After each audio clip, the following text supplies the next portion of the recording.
5 ఏళ్ల భుజంగం 10 ఏళ్ల వాడయ్యాడు. జగన్నాథంతో కలిసి ఎంత దూరమైనా నడవగలడిప్పుడు. తనకిప్పుడు సైకిల్ అక్కర్లేదు. అసలు దాని వైపు కూడా చూడ్డు. జగన్నాథాన్ని జగ్గు అని పిలిచేవాడు. ఇద్దరూ కలిసి బడి పాఠాలు చదువుకునేవారు. ఒకళ్ళకొకళ్ళు చెప్పుకునేవారు. ప్రతిరోజు కాలవగట్టుకు షికారుకు వెళ్ళేవారు. అలా వెళ్తున్నప్పుడు పీడబ్ల్యూడి వర్క్ షాపు ఆఫీసు గోడను చేత్తో రాసుకుంటూ పోయేవారు. అదొక సరదా వాళ్ళకి. ఎగ్జిక్యూటివ్ ఇంజనీర్, అసిస్టెంట్ ఇంజనీర్ల ఇళ్ళు ఆఫీస్కి ఎదురుగా ఉండేవి. చుట్టూ ఖాళీగా పచ్చటి మైదానం ఉంది. అక్కడ కూర్చుని కబుర్లు చెప్పుకునేవారు.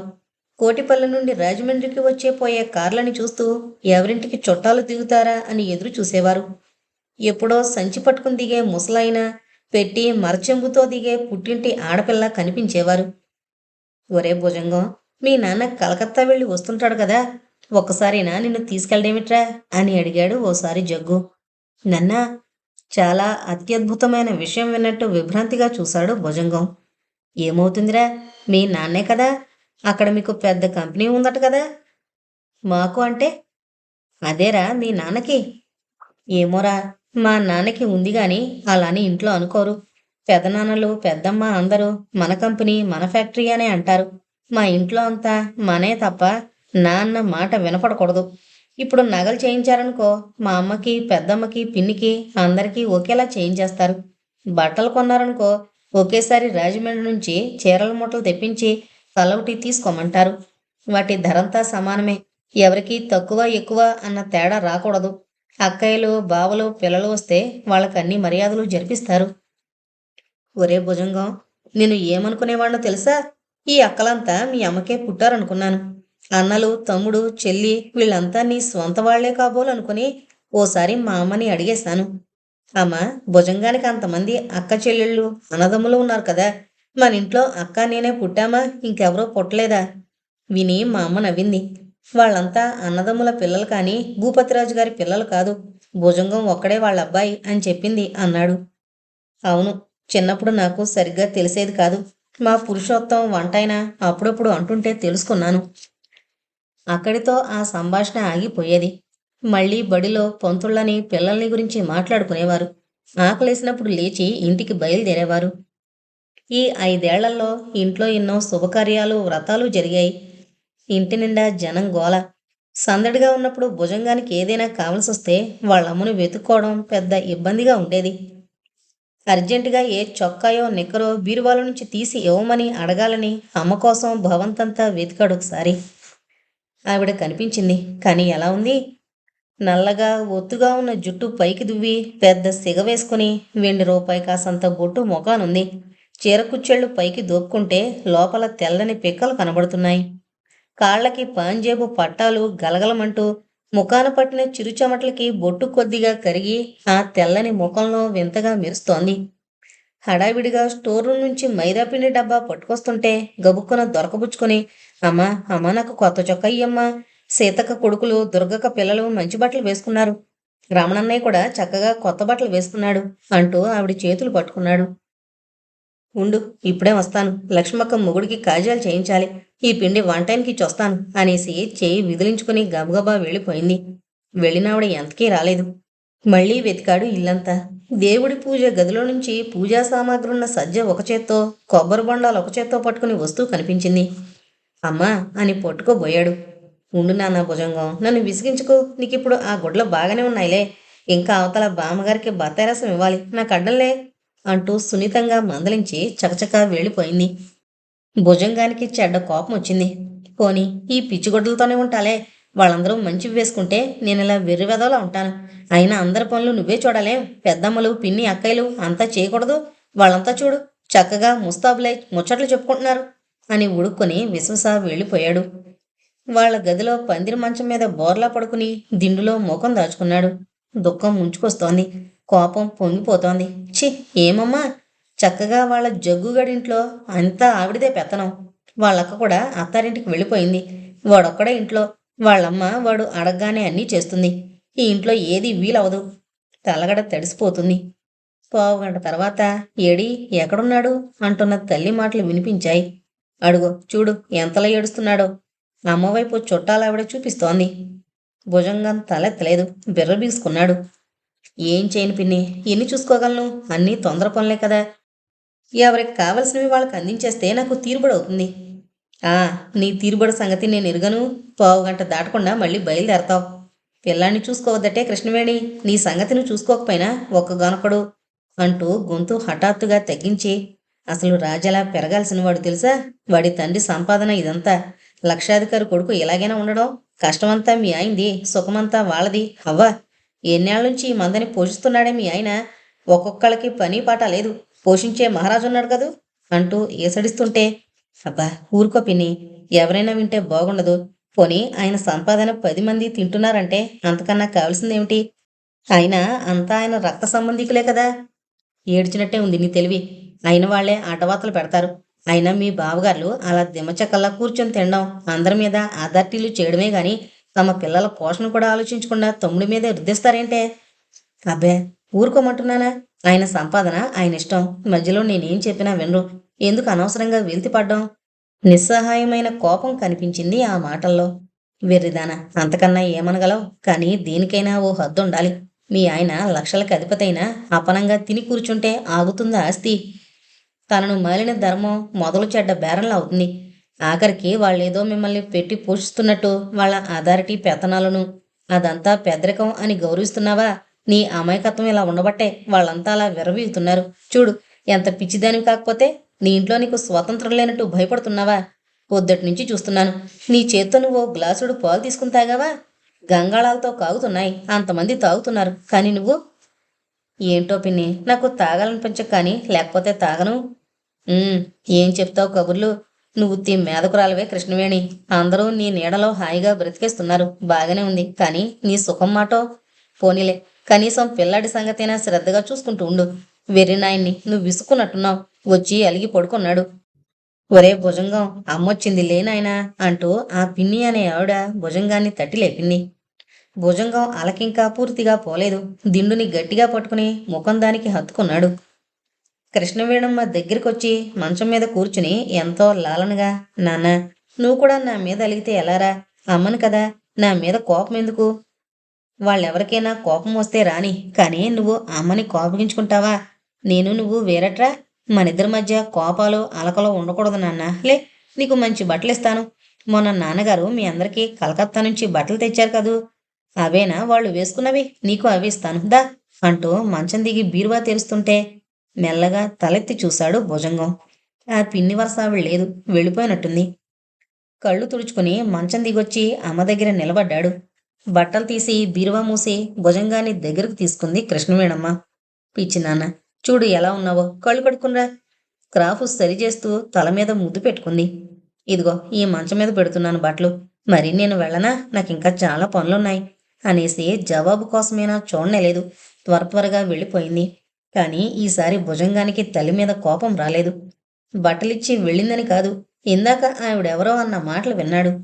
అవి చెవుల్లో ఇంకా వినబడుతున్నట్టే ఉంది. అమ్మ మీద జాలేసింది. ఇక నుంచి నేను అమ్మ ఒకటి, అమ్మని బాధించకూడదు. ఆ క్షణంలో కొత్త తెలివేదో కలిగినట్టయింది భుజంగానికి. ఆ రోజు తలపెట్టిన వ్రతం పూర్తయ్యాక ఎవరెవరికి ఎంతెంత సహాయం చేయదలుచుకున్నారో ఆ మొత్తాన్ని పెద్దవాళ్లైన అన్నగార్ల చేతుల మీదుగా అమ్మ చేత్తో ఇప్పించారు భూపతిరాజు గారు. ఆ తంతునంతా హాల్లో గోడకి జార్లబడి చూస్తున్నాడు భుజంగం. ఓ క్షణం తల్లి కోసం కళ్ళతో వెతికాడు. లోపలెక్కడో ఉంది. 10 ఏళ్ల భుజంగంలో సరికొత్త కంపన ప్రారంభమైంది. రోజులు గడిచిపోతున్నాయి.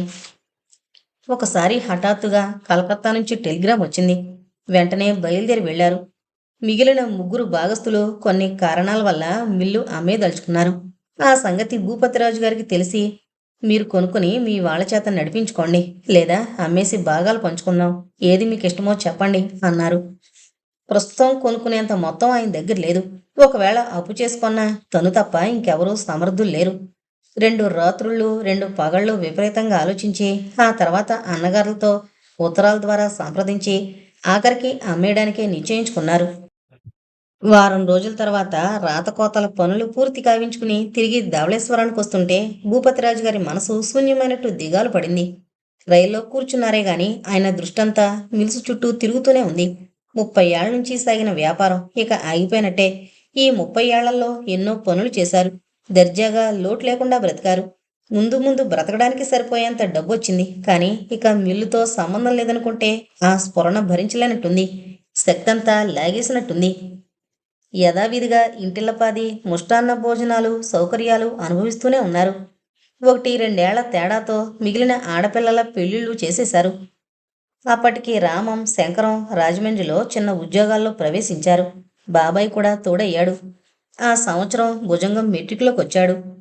బ్యాంకులో డబ్బు కరుగుతుంటే భూపతిరాజు గారి మానసిక ఆరోగ్యం కూడా క్రమక్రమంగా క్షీణించసాగింది. మనిషి పైకి గంభీరంగా బీరుపోకుండానే కనిపించేవారు. కానీ లోలోపల ఆయన కుంగిపోయేవారు. భుజంగం మెట్రిక్ పరీక్షలు పూర్తి కాకముందే ఒకరోజు తీవ్రంగా జ్వరం వచ్చింది భూపతిరాజు గారికి. ఆ జ్వరం 3 రోజుల్లో మనిషిని పీల్చేసి బలిగొంది. విషజ్వరం అనుకున్నారు. కాదు, మానసిక జబ్బు అన్నారు.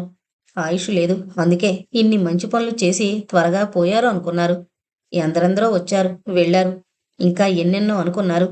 అంతా గతంలోకి వెళ్ళిపోయి వాస్తవంలోకి వచ్చేసరికి ఇల్లు, తోట, నగలు, వెండి సామాన్లు, కొద్దిపాటి బ్యాంకు బ్యాలెన్సు మిగిలాయి. ఇంకోటి కూడా మిగిలింది. అది ఆయన స్వహస్తాలతో రాసిన విల్లు కాగితం. అందులో ఆస్తి తాలూకా వివరాలు రాసి దానిని 4 భాగాలు చేసి పంచుకోవలసింది అని ఉంది. బంధువులు, మిత్రులు, అగ్రహారంలో వాళ్ళు పైకి అనలేకపోయినా చాటుగా భుజంగానికి చాలా అన్యాయం జరిగిందనుకుని బాధపడ్డారు. వంటైన పురుషోత్తం కన్నీళ్లతో 2 చేతులు జోడించారు. అమ్మా కృష్ణవేణమ్మ తల్లి, ఇంక మేం సెలవు తీసుకుంటాం. మమ్మల్ని పోషించే మహారాజు వెళ్ళిపోయారు. నా జీవితకాలం ఆయన పోషిస్తానన్నారు. కానీ ఆయన జీవితకాలం త్వరగా ముగిసిపోతుందనుకోలేదు. నేను చేసుకున్న కొద్దిపాటి పుణ్యం ఏనాటిదో నాకు ఈ జన్మలో ఇలా మీ ఇంట కూడు పెట్టింది. ఇక నేను ఇక్కడుండే అవసరం లేదు అన్నాడు వంటాయన. కృష్ణవేణమ్మ అసలు మాటలు మర్చిపోయిన శిలా విగ్రహంలా మిగిలింది. రాయికి ఆమెకి తేడా లేనట్టు చైతన్యం కోల్పోయింది. ముసలమ్మ బెంగతో మంచం పట్టింది. ఒకప్పుడు నిత్య కళ్యాణం పచ్చతోరణంలా వెలిగిన ఆ భవంతి నిర్జీవంగా తయారైంది. మనుషులు అంతా ఉన్నారు. పోయిందొక్క భూపతిరాజు గారే కాని ఇంటికి జీవకళైపోయింది. ఇన్నాళ్ళు పెద్దరికాలు నిలుపుకున్న వాళ్ళంతా ఇప్పుడు దిక్కుతోచక తలలు పట్టుకున్నారు. రాజపోషకుల్లా బ్రతికిన జనం రచనబడినట్టయింది. బ్యాంకులో ఉన్న కొద్దిపాటి డబ్బు ఖర్చయ్యే వరకు అంతా ఆ ఇంట్లో కలిసే ఉన్నారు. తర్వాత వెండి సామాన్లు, పాత్రలు పంచారు. కృష్ణవేణమ్మ కళ్ళు కృష్ణాజలాలే అయ్యాయి. ముసలమ్మ కూడా హరీమంది. అప్పటికి 6 నెలలు అయింది కొడుకుపోయి. మళ్ళీ ఖర్చులు తగిలాయి. ఆ సంవత్సరం భుజంగం మెట్రిక్ పరీక్షలు రాయలేదు. మిత్రుడి కోసం జగన్నాథం కూడా మానేశాడు పరీక్షలు. రాత్రి పగలు భుజంగాన్ని ఓదార్చడమే పని. మరుసటి సంవత్సరం పితృకార్యాలు పూర్తి కాగానే అన్నదమ్ములు ముగ్గురు తీవ్రంగా ఆలోచించి జమా ఖర్చులు లెక్కలు చూసి ఇల్లు మినహా వెండి, బంగారాలు, పాత్రలు అన్నీ అమ్మేయాలని నిర్ణయించారు. భుజంగం వీల్లేదు, మా అమ్మ నగలు అమ్మొద్దు అని అరిచాడు. ఏడ్చావు వెధవ, మిగిలిన వాళ్ళంతా అమ్మడం లేదు, వాళ్ళకన్నా మీ అమ్మే ఇవ్వాలి ముందు అన్నాడు బాబాయ్. భుజంగానికి రక్తం మసిలిపోయింది. నిన్న మొన్నటి దాకా నాన్న పోషణలో ఉండి ఈరోజు నాన్న చచ్చిన మీ అమ్మకి నగలెందుకు అంటున్నారా? ఇవాళ నగలు, వెండి సామాన్లు, ఇతర సామాన్లు అమ్మేస్తారు. రేపు ఇల్లు, తోట అమ్మేస్తారు. ఆ తర్వాత తల్లిని తనని గెంటేస్తారు. అంతకన్నా వీళ్ళకేం చేతనవుతుంది? భుజంగం కోపంతో ఊగిపోయాడు. మా అమ్మ ఇవ్వదు ఇవ్వదు అని గొంతు చించుకున్నాడు. ఓరి నీ పోగర మండ, ఇవ్వకపోతే ఎలా బ్రతకాలి? మీరు పోషించండి. ఇన్నాళ్ళు మా నాన్న మిమ్మల్ని చూడలేదు. ఆ నీ బుద్ధులు ఇలా తగలబడబట్టే మీ నాన్న అంత అల్పాయుష్కుడయ్యాడు. నీకు మొదటి నుంచి వెదవగుణాలే. పెద్ద తండ్రి చెళ్ళును వేశాడు దెబ్బ. భుజంగం కళ్ళు నిప్పులు చెరిగాయి. వెంటనే కృష్ణవేణమ్మ కలగజేసుకుని భుజంగాన్ని గట్టిగా పట్టుకుని, బావగారు క్షమించండి, కుర్రాడు, వాడికేం తెలీదు, తండ్రిపైన దుఃఖంలో ఏదేదో అంటున్నాడు అని సర్దపోయింది. ఇదిగో కృష్ణవేణమ్మ, తండ్రిపైన దుఃఖం వాడికే గాని తమ్ముడు పైన ఆవేదన మాకు లేదా?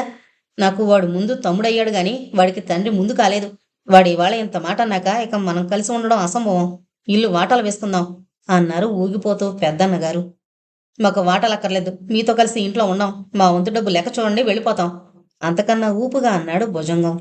కృష్ణవేణమ్మ అడ్డుకోబోయింది. కానీ భుజంగం ఒప్పుకోలేదు. అంతే, నెల్లాళ్లలో ఇల్లు భాగానికి లెక్కగట్టివ్వడానికి ఎవరి దగ్గరుంది డబ్బు? అమ్మకానికి పెట్టారు. జమీందారు వంశీయులెవరో కొనేసుకున్నారు. భూపతిరాజు గారి జీవితం ఓ వెలుగు వెలిగి ఆరిపోయింది. రాజమండ్రిలో ఓ చిన్న గది అద్దెకి తీసుకుని స్వయంగా వండుకుని తింటున్నారు భుజంగం, జగ్గు. తను బిఏ చదివే వరకు తల్లిని పుట్టింట్లో ఉండమన్నాడు. ఇల్లు, నగలు అమ్మిన ఆ డబ్బు బ్యాంకులో వేసేశారు. రోజు పొద్దున్నే చిన్న గిన్నెలతో వండుకుని తిని కాలేజీకి వెళ్ళేవారు. మెట్రిక్ పాస్ అవగానే ఏదైనా ఉద్యోగంలో చేరాలనుకున్నారు. కానీ డిగ్రీ సంపాదించి తీరాలనిపించింది. ఒరే భుజంగం, నేను నీకు తోడుంటాను, నీతో పాటు నేను చదువుతాను అన్నాడు జగ్గు. భుజంగం పట్టుదల మరింత గట్టిపడింది. అతని ధ్యేయమంతా చదవాలి, సంపాదించాలి, నాన్నలా సంపాదించాలి. కానీ ఏ బంధువుల్ని అయిన వాళ్ళని దగ్గరికి చేరనివ్వకూడదు. అందరూ స్వార్థపరులు, కుళ్ళుమోతులు, మోసగాళ్ళు, దురాశాపరులు, సోమరిపోతులు. ఎవరి దగ్గర డబ్బుందో వాళ్ళని పీల్చి పిప్పి చేస్తారు. బంధువులంటేనే రాబందులు. కసి, కోపం, పగ, ప్రతీకారం లాంటి తీవ్ర భావాలన్నీ భుజంగంలో ప్రవేశించాయి. అతను ఒక్క బుస కొడుతున్న నాగులా ఉన్నాడు. కాలేజీ నుంచి రాగానే కాళ్ళు చేతులు కడుక్కుని గబగబా కుంపటంటించి బియ్యం కడిగి పడేసేవాడు జగ్గు. ఒరే జగ్గు, నీకెందుకురా శ్రమ? నా కోసం మీ అమ్మని నాన్నని ఒప్పించొచ్చావు. అది చాలు, నేను వండుతానులే అనేవాడు బాధగా. చాలే, మహా చెప్పావు. నీకు వంటొచ్చినా? పొయ్యి మీద గిన్నె పెట్టడం తెలుసా? అదొక బ్రహ్మ విద్య, నేర్చుకుంటే అదే వస్తుంది. వద్దులేరా, నేను వండి పెడతాను. నువ్వు ఎలా పెరిగావో నాకు తెలుసు కదరా. ఇప్పుడు అవన్నీ ఎందుకులేరా, నేను నీకన్నా హీనంగా ఉన్నాను, తండ్రి కూడా లేడు అంటుండగానే చొప్పున నోరు మూసి, ఒరే భుజంగం, ఇంకెప్పుడు అలాంటి దీనత్వం చూపించకు. ఆనాడు మీ నాన్న ఉంటే మాత్రం నీకోసం ప్రత్యేకత ఏమైనా చూపేవాడా? డబ్బుండేది నిజమే, ఇప్పుడు పోయింది అది నిజమే. అయితే అప్పుడు నువ్వు గొప్పలు పడ్డావా? ఇప్పుడెందుకు కుంగిపోవాలి? అప్పుడు నాతో స్నేహం చేశావు, నేనిప్పుడు నిన్ను అదే గౌరవంతో చూస్తాను. అయినా భుజంగం, మీ నాన్న సంపాదన పోయింది, ఇప్పుడు నువ్వు సంపాదించు, మీ అమ్మని సుఖపెట్టు. తప్పకుండారా. ఆ, అది. ఇంకా చదువు సంగతి చూసుకో, నేను వంట సంగతి చూస్తాను. అంటే నీకు చదువు అక్కర్లేదట్రా? ఆ, ఏదో పాస్ అవ్వకపోతానా, కానీ నువ్వు బాగా చదవాలి అనేవాడు జగ్గు. అది ఒక రకమైన ప్రోత్సాహం. భుజంగానికి నిజంగానే ఉద్రేకం కలిగేది. తానేదో పందెం కట్టినట్టు, అది గెలవడమే తన గమ్యం అన్నట్టు ఏకదీక్షతో చదివేవాడు. జగ్గు వంట చేసి భుజంగం తను తిన్నాక అవన్నీ శుభ్రం చేసి చదువుకునేవాడు. ఓడలు బళ్ళవుతాయి, బళ్ళు ఓడలవుతాయి. ఎంతో గొప్పగా బ్రతికిన భుజంగం చితికిపోయి ఇలా సామాన్యుళ్లా బ్రతకాల్సి వస్తుందని జగ్గు లోపల ఎంతో జాలిపడేవాడు. తన స్నేహితుడి బాగోగులు చూడడం కోసమే తల్లిదండ్రుల్ని ఒప్పించొచ్చి ఈ గదిలో ఉంటున్నాడు. లేకపోతే తను ధవళేశ్వరం నుంచే రావచ్చును. కానీ సముద్రమంత నిరాశలో మునిగిపోయిన మిత్రుణ్ణి క్షణక్షణ ధైర్యం చెప్పి ప్రోత్సహించాలనే ఇలా ఉంటున్నాడు. రాత్రి చాలాసేపటి వరకు చదువుకుని పడుకున్న భుజంగం పొద్దున్నే లేవలేకపోయేవాడు. జగ్గు పొద్దున్నే లేచి గబగబా అంట్లు తోమేసి స్నానం చేసి వంట మొదలు పెట్టేవాడు. తెల్లవారింది, ఇంక లేరా భుజంగం అని ప్రేమగా తట్టేవాడు. బద్ధకంగా ఒళ్ళు విరుచుకుంటూ లేచేవాడు భుజంగం. గదంతా పరికించి విభ్రాంతిగా చూసేవాడు ఒక్కోసారి, తను ఇక్కడున్నానేమిటి అని. పాత స్మృతులు అంత త్వరగా మరిచిపోవడం కష్టమని జగ్గు వెంటనే గ్రహించి, మిత్రమా, మనం కాలేజీకి వెళ్ళవలను, సత్వరంగా లెండు అని వాస్తవంలోకి పడేసేవాడు. భుజంగం చొప్పున తెప్పరిల్లుకుని నవ్వుకునేవాడు. సెలవు రోజుల్లో తమింటికి ధవళేశ్వరం బలవంతం చేసి తీసుకెళ్లేవాడు. పార్వతమ్మ, రాంభద్రం గారు ఎంతో ఆపేక్షగా అభిమానంగా చూసేవారు. కమ్మని భోజనం పెట్టేదావిడ. నాయనా, నీ ఇంటి పంచలో ఎందరో తలదాచుకున్నారు. ఈనాడు నీకు పంచే లేకుండా పోయింది. మళ్ళీ నువ్వు ప్రయోజకుడివి కావాలి నాయనా అని కళ్ళనీళ్లు పెట్టుకునేది. అమ్మా, ఇంకా ఆ విషయం మర్చిపో, వాడిని బాధించుకో. అంతేలే, ఇప్పుడు ఎందుకు అనుకోవడం అని మళ్ళీ మామూలుగా వడ్డించేది. వచ్చేటప్పుడు ఆ ఇంటివైపు చూసేవాడు భుజంగం. ఇంద్రధనస్సు లాంటి కమాను, భూమి అనే ఫ్లవర్ వాజులోకి గుచ్చిన కొమ్మల్లా పొట్టిగా ఉన్న కొబ్బరి చెట్లు, లోపల పెద్ద భవంతి, బావి, బోరింగ్ పంపులు, అవన్నీ మావే అని చెప్పే ఆనాటి జ్ఞాపకాలు మనసు తెరల్లో రెపరెపా కొట్టుకుంటుంటే విరక్తిగా నవ్వుకుని కళ్ళ నిండా నీళ్లతో చూసేవాడు భుజంగం. భుజం మీద తట్టి, నడు నడు, మనం నోట్స్ రాసుకోవాలి అంటూ బలవంతంగా తీసుకెళ్లిపోయేవాడు జగ్గు. అడుగడుగున క్షణక్షణం ధైర్యం నూరిపోస్తూ వేళకి వండిపెట్టి కంటికి రెపలా చూశాడు మిత్రుణ్ణి. బిఏ పరీక్షలు రాశాక విడిపోయే ముందు కౌగులించుకుని చంటి పిల్లల్లా ఏడ్చారు. ఎవరిళ్లకు వాళ్ళు వెళ్లారు. ఇద్దరూ పాస్ అయ్యారు. భుజంగానికి క్లాస్ వచ్చింది. హైదరాబాద్ వెళ్ళి తెలిసిన వారింట్లో దిగి ఉద్యోగ ప్రయత్నాలు ప్రారంభించాడు భుజంగం. అక్కడ కొందరు సలహాలిచ్చారు. ఉద్యోగం కన్నా వ్యాపారం చేరాదా, ఇది మహాపట్నం గనుక బాగుపడతావు. భుజంగానికి నచ్చింది ఆ సలహా. తను గ్రాడ్యుయేట్ కూడా, ఇంకా బాగా తెలివిగా వ్యాపారం చేయొచ్చును. ఇంటికెళ్ళి అమ్మని ఒప్పించి ధైర్యంగా ఓ షాపు తెరిచాడు. వేణి ఎలక్ట్రికల్ అండ్ ఇంజనీరింగ్ పార్ట్స్. కొద్దిగా బలం పుంజుకున్నాక తల్లిని తీసుకొచ్చి ఇల్లు అద్దెకు తీసుకున్నాడు. మళ్ళీ దశ తిరిగింది. జగ్గు నరసాపురంలో ఉద్యోగంలో ఉన్నాడు. భుజంగం, పట్టుదల, కార్యదీక్ష హెచ్చైన కొలది షాపు బాగా అభివృద్ధి పొందింది. ఆ తర్వాత వివాహమైంది. డబ్బు కాస్త బాగా కనబడగానే లారీ కొన్నాడు. 10 ఏళ్లలో ఇల్లు కట్టే స్థితికి ఎదిగిపోయాడు. వ్యాపారంలో, సంసారంలో పడ్డాక బొత్తిగా టైము తెలిసేది కాదు. తీరుబడి ఉండేది కాదు. జగ్గు నరసాపురంలో కోఆపరేటివ్ బ్యాంకులో ఉన్నాడని మాత్రమే గుర్తుండేది, అంతే. ఎప్పుడైనా ఉత్తరాలు రాసుకునేవారు. తర్వాత అది తగ్గిపోయింది. వాళ్ళ నాన్న పోయాడని, తల్లివాడి దగ్గరుందని విన్నాడు. తర్వాత మళ్ళీ ఏదీ తెలియలేదు. బిజినెస్ బిజినెస్ అంతా బిజీ. కార్లు, ఆటోలు, స్కూటర్లు అన్నీ అమరాయి. సిరి సంపదలు చూసి పాత బంధువులు మళ్ళీ వెతుక్కురావడం మొదలుపెట్టారు. కానీ తను చాలా స్ట్రిక్ట్గా ఉండేవాడు. ఎవరిని ఇంట్లో చేరి నిలబడిపోయే అవకాశం ఇవ్వకుండా జాగ్రత్త పడుతున్నాడు. ఆ మధ్య తను బొంబాయి వెళ్ళాడు అర్జెంటు పని మీద. శంకరం పెళ్ళం పిల్లలతో వచ్చాడట. నేనొచ్చేదాకా ఉండాలనుకున్నాడు. ఈ లోపల అప్పుడే ఇల్లంతా చుట్టేసి లెక్కలు కట్టుకున్నట్టున్నాడు. అమ్మ దగ్గర కూర్చుని పొగడతలు మొదలెట్టాడట. వెళ్ళరా, బాబాయ్ కారులో ఊరంతా చూసిరా అని కొడుకును పంపితే ఆ కొత్త డ్రైవర్ వెధవ వాణ్ణి కారులో కూర్చోబెట్టుకుని సిటీ అంతా చూపించాడట. బాబాయ్ కారా? ఆనాడు మా నాన్న సైకిల్ మీదెక్కితేనే సహించలేని రాస్కెల్ ఈనాడు బాబాయ్ కారులో ఎలా ఎక్కమన్నాడు?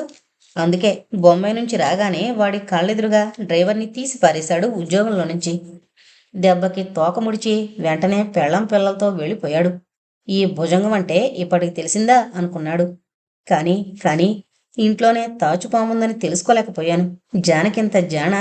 చక్రధరం అంటే మంచివాడని చెప్పి ఈ సంబంధం కుదిర్చారు పెద్ద మనుషులు. కానీ తర్వాత తెలిసింది వియ్యంకుడి కుటిలత్వం. ఇప్పుడు జానకి నైజం కూడా వెల్లడైంది. ఇంటి కోడల్ని కూడా చాలా జాగ్రత్తగా ఎన్నుకోవాలి గాని తొందర పడకూడదు. మనింటికే వస్తుంది కదా అనుకున్నాను గాని ఇలా ఇంటికే కన్నం వేస్తుందనుకోలేదు. ఏం చెయ్యాలి, ఏం చెయ్యాలి? ఆనాడు నేను దయాదుల మీద కసిచేత ధనం సంపాదించాలనే రోగాన్ని తగిలించుకున్నాను. ఇప్పుడు జానకి స్వలాభం కోసం, స్వార్థం కోసం డబ్బు పోగేసుకోవాలని చూస్తోంది. శ్రీహరిని మార్చేస్తోంది. ఇంటికొచ్చే ప్రతి కోడలు అలాగే ఉంటుందా? దేవినాథ్కి సంబంధాలు వస్తున్నాయి. ఏదైనా కుదిరిస్తే ఆ కోడలు కూడా జానకిలాగే తయారైతే? నోనో, బాగా తెలిసిన వాళ్ళని స్టడీ చేసి నిశ్చయించాలి. ఎవరున్నారు? చదువు, సంస్కారం, నెమ్మది. ఓ అవును, జగ్గుగడి కూతురైతే? ఊహల గొలుసాగింది. సిగరెట్ ఎప్పుడు కింద పడేశారో ఆయనకే తెలీదు. ఆరిపోయి నేలని కరుచుకుంది. ఇంకా నయం, తివాచీ మీద పడలేదు. సాయంకాలం పొద్దు వాలిపోతోంది. దూరంగా గుట్ట మీదున్న శివాలయ శిఖరం పైన అస్తమయ కిరణాలు ప్రతిఫలిస్తున్నాయి. ధ్వజస్తంభానికున్న ఇత్తడి గంటలు బంగారపు చుక్కల్లా మెరుస్తూ చిన్నగా గాలికి కదిలినప్పుడు ఆ చుక్కలే గీతల్లా తళుక్కుమని మాయమైపోతున్నాయి. మళ్ళీ కొద్దిసేపటికి చుక్కల్లా ఉంటున్నాయి. కిటికీ రెక్క మీద చేయి వేసి నుంచుని చూస్తోంది శివకామిని. ఆకాశంలో ఎరుపు రంగు క్రమక్రమంగా తగ్గి లేత పసుపు రంగుగా మారుతోంది. ఆ కాంబినేషన్ ఎంతో అందంగా ఉంది. తాటి చెట్టు వరసలు, పక్షుల బారులు ఇవన్నీ ఉదయం పూట ఓ రకమైన అనుభూతిని, మధ్యాహ్నం మరొక తీరు, సాయంకాలం ఇంకొక విధంగా మనసుకు హత్తుకుపోతుంటాయి. చూడగల హృదయం, కళ్ళు ఉండాలే గాని ప్రకృతిలో వచ్చే మార్పుల్లో నుంచి ఎన్ని అందాలైనా పొందొచ్చు అనుకుంటుంది శివకామిని. మెల్లగా కదిలి యువతలకొచ్చింది. వంటింట్లో రత్నాంబ రాత్రి వంటకి బియ్యం ఏరుతోంది. నేనేర్నామ్మా? తలెత్తి కళ్ళజోడులో నుంచి చూసిందావిడ. ఈ కాసిన బియ్యం నువ్వు సాయం చెయ్యాలా ఏంటి? రేపు వాళ్ళంతా వస్తే మళ్ళీ వీలవదు. ఆ డబ్బాలో బియ్యం రేపొద్దున్నే ఏరి పెట్టుకుందాం అంది. కాత్యాయని పిల్లలు నారాయణరావు వస్తున్నట్టుగా ఆ మధ్యాహ్నం ఉత్తరం వచ్చింది. పెద్ద కూతురు పుట్టింటికొచ్చి సంవత్సరం కావస్తోంది. అందుకని ఎన్నాళ్ళకి వీలు చేసుకుని వస్తోంది. వీలుగా ఉంటే 2 రోజులు సెలవు పెట్టరండని హైదరాబాదులో ఉన్న మాధవకి, గిరికి రాయించింది. వస్తే వాళ్ళు కూడా రావచ్చు. మళ్ళీ ఇన్నాళ్ళకి ఇల్లు కళకళలాడుతుంది. 4 రోజులే అయినా అదేంటో పిల్లలంతా వస్తారనుకుంటేనే రత్నాంబకి సంతోషంగా ఉంది. అంతలోనే మళ్ళీ గుర్తుకొచ్చిందల్లా సంశయంగా చూసింది కూతురు వైపు. అది సరే, ఇలారా, దగ్గరికి రమ్మని పిలిచింది. శివకామిని తల్లి పక్కనే కూర్చుంది. చేట పక్కకు పెట్టింది. కూతురు దగ్గరగా జరిగింది. మరి వాళ్ళకి బట్టలు పెట్టద్దటే? ఆవిడ అడిగిన తీరుకి శివకామినికి నవ్వొచ్చింది. నవ్వడం కాదు, చెప్పు. చిన్నగా విసుక్కుంది. అమ్మా, ఇప్పుడేమైనా పండగ శుభకార్యమా? ఎందుకు పెట్టాలి? బాగుందే నీ వరస. ఇంటికి అల్లుడు, పిల్లలు, అమ్మాయి వస్తే పండగ పబ్బమా అని బట్టలు మానేస్తారా? నాన్నగారే ఉంటే పెట్టరు. లేరు కదా! ఎవరు ఏమీ అనుకోరు. ఛే! ఊరుకో. వాళ్ళు అనుకుంటారని పెడతామా? మన సంతోషం కోసం మనం పెట్టుకోవాలి. సంతోషం బట్టలు పెడితేనే వస్తుందా? హాయిగా ఆత్మీయంగా కబుర్లు చెప్పుకుందాం. కమ్మని భోజనం కడుపు నిండా తింటారు. ఏంటలా చూస్తావ్? నేను చెప్పింది బాగాలేదు. రత్నాంబ చరాలన పక్కకి తిరిగి బియ్యం చేట అందుకుంది. నీకసలు చెప్పడం నా తప్పు. నువ్వు ఒప్పుకుంటావా? శివకామిని నవ్వి, మరెందుకమ్మా నాకు చెప్పడం అని లేస్తుంటే, కూర్చో మాట చెప్తాను అంటూ మళ్ళీ కూర్చోబెట్టింది. చేట మళ్ళీ పక్కకు పెట్టి కూతురు వైపుకు తిరిగి, అది కాదే, నారాయణ కూడా వస్తున్నాడు కదా, పెట్టకపోతే మర్యాదగా ఉండదు. పాపం అతనెంత మంచివాడో. పేచీలు పెట్టే అల్లుడే కాదు, మనం ఏది పెట్టినా తీసుకుంటాడు. ఈసారి గట్టిగా నవ్వింది శివకామిని. ఏంటో ఎందుక నవ్వు? రత్నాంబకి కోపం వచ్చింది. నువ్వు బావని మంచివాడంటుంటే నవ్వొస్తోంది కాదా? దానిని మంచితనం అనరమ్మా, శుద్ధ బుద్ధవతారం అనాలి. అలాంటి వాళ్ళు పేచీలు పెట్టడం ఏంటి? చాలే, ఇదాను చెప్పేది. మంచికి నెమ్మదితనానికి బుద్ధవతారమని, చెడుకి పెంకితనానికి తెలివితేటలని విపరీతార్థాలు చెప్పకు. నారాయణ మంచివాడే, బుద్ధిమంతుడు. సరేలే, నేను బట్టల సంగతి ఆలోచిస్తాను గాని నువ్వు మిగతా సామాన్లు చూడు అనేసి చేట అందుకుంది రత్నాంబ. శివకామిని సరే అనలేదు, మౌనంగా ఊరుకుంది. మిగతా సామాన్లంటే కిరాణా కొట్లో సరుకుల సంగతి చెప్తోంది. బోళ్లంత లిస్టు రాసిచ్చింది. ఉత్తరం చదివాక అవన్నీ కోమటి కొట్లో తేవాలి. పోని తినే వస్తువులే కనుక తేవాలని అనిపించింది. కానీ బట్టలంటోంది. అవెందుకిప్పుడు? మామగారు లేకపోయినా పిల్లలకి అల్లుడికి లోటు రాకూడదని అమ్మ ఆరాటం. పరాయి వాళ్ళు ఎవరొచ్చినా మర్యాదలకి లోటు చేయని అమ్మ ఇంటల్లుడి విషయంలో తక్కువ చేసి సరిపెడుతుందా? ఊరికే నన్ను అడుగుతుంది కానీ తను చెయ్యాల్సింది చేసేస్తుంది. లేచి ముందు గదిలోకొచ్చింది. అక్కొస్తోందంటే మనసెంత ఆనందంగా ఉందో. ఎన్నాళ్ళు అసలు అక్కని చూడకుండా ఎలా ఉన్నాను? బావ కూడా వస్తున్నాడు కదా అంటుంది అమ్మ. కానీ బావ రాకుండా అక్కని పంపేదెప్పుడు? బావని ఏమైనా అంటే అమ్మ కోపం. కానీ బావ నిజంగా బుద్ధుయే. ఎవరేమి చెప్పినా బుర్ర ఊపడమే. చిన్నప్పుడు వాళ్ళమ్మ చెప్పినట్టల్లా వినేవాడట. పెద్దయ్యాక నాన్న ఎంతంటే అంతే. ఏదన్నా బుర్ర ఊపడమే. తర్వాత ఆఫీసులో ఆఫీసర్ గారికి తలంచడం. ఇన్ని విధాల మెత్తనైన వాడు పెళ్ళయ్యాక భార్య దగ్గర మాత్రం పొదునుగా కొరుగ్గా ఎలా ఉండగలడు? అంటే దండించమని హింసించమని కాదు. కనీసం తనకి నచ్చనివి ఇష్టం లేనివి నిర్మోహమాటంగా చెప్పొచ్చు కదా. బావకి ఆ గుణం కూడా లేదు. బోప్రే, అలా ఉంటే ఏ ఆడపిల్లకైనా ఎలా ఉంటుంది? పాపం అక్క కొత్తలో తన దగ్గర ముత్తుకునేది. మీ బావకి స్వంత బుద్ధులేం లేవే, ఉత్తమైన ముద్ద అని. వాళ్ళమ్మ చెప్పినా వింటారు, నేను చెప్పినా వింటారు. ఎప్పుడైనా ఇదేంటండి, దేనికి ఎదురు చెప్పరేమంటే ఎందుకు చెప్పాలి? నాకు కావలసిన వాళ్ళంతా నా మంచిగా చెప్తారు కదా. నాకు సంబంధం లేని పరాయి వాళ్ళైతే అప్పుడు ఆలోచించాలి అనేవారు. ఏంటో ఆ దొరకం మనస్తత్వం. ఏంటోనే శివకామిని. మొదట్లో నాకు కొంచెం బాధగానే ఉండేది. కానీ ఇప్పుడు అలవాటైపోయింది. పైగా పొరపాటుగా ఆయన అలా కాదని ఏ విషయానికైనా చెప్పబోయినా ఇప్పుడు నేను సహించలేకపోతున్నాను. చిత్రంగా లేదు అనేది. అంటే బావ తన చేతులారా తన వ్యక్తిత్వం పోగొట్టుకున్నాడు. బాబోయ్, ఎంత భరించరాని విషయం. ఈ మెతకదనాన్నే అమ్మ మంచితనం అంటుంది. ఎంతకన్నా సూర్యాన్ని మెచ్చుకోవాలి. అతను మెత్తనివాడైనా తను చెయ్యాలనుకున్న దాన్ని చేస్తాడు. కాకపోతే నెమ్మదిగానే చేసి చూపిస్తాడు. ఎవరికీ ఎదురు చెప్పడు కూడా. అదే నయం. శివకామిని చాలాసేపు యోచిస్తూనే ఉంది.